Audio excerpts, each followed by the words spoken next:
Take two.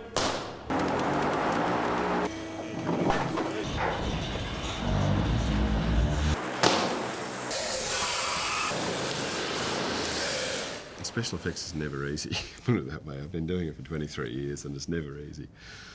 It's always, I mean, there's a lot of stuff that we've done before, but there's always problems.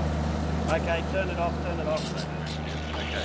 Was that supposed to happen? No, that's not meant to happen. Okay, yeah, rehearsal, here we go. And action!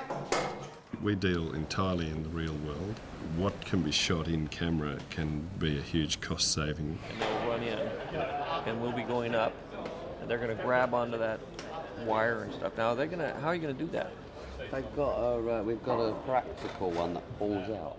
Digital technology is just simply a different way of recording the material, and then a different way of manipulating it after you've recorded it.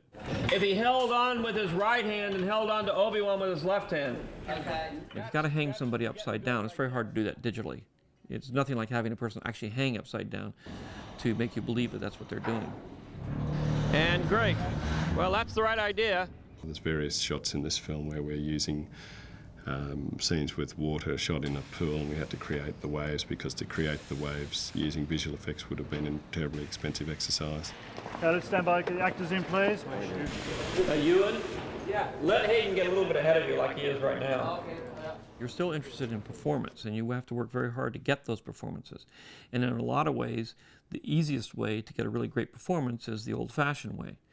If you have an actor that needs to be in the water, then they actually have to be in the water because they have to get wet. There's just a lot of interaction between reality and the actors and a lot of other things that aren't going to change. You have to still make it appear that the environment is there.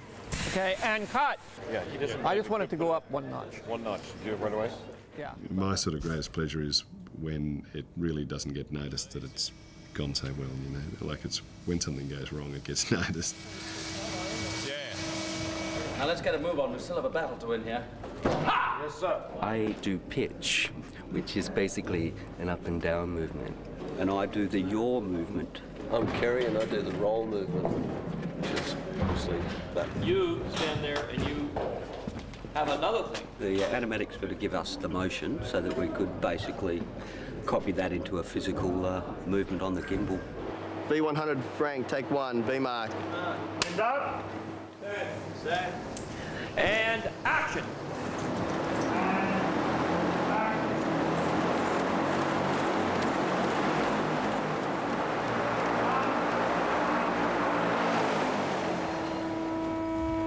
And that's how it's done.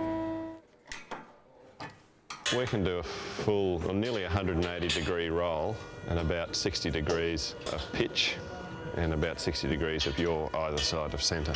It's the only gimbal I've ever seen that can do that anywhere.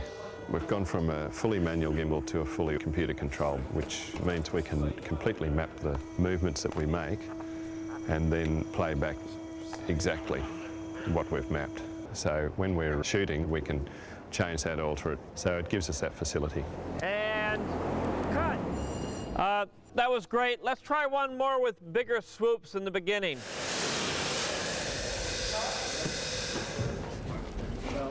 We've got liquid CO2 bottles running onto all these different various outlets we have here.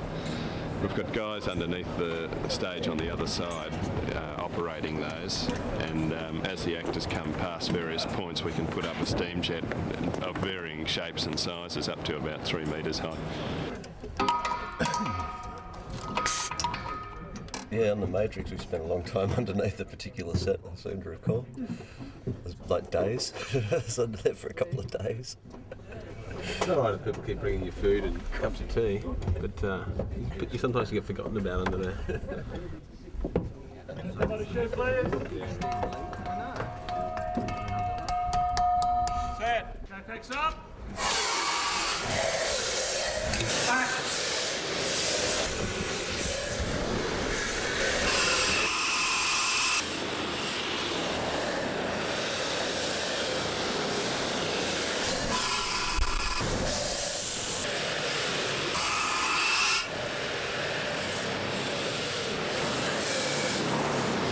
Cut.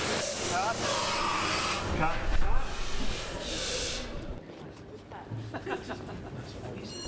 And they think that ILM does everything.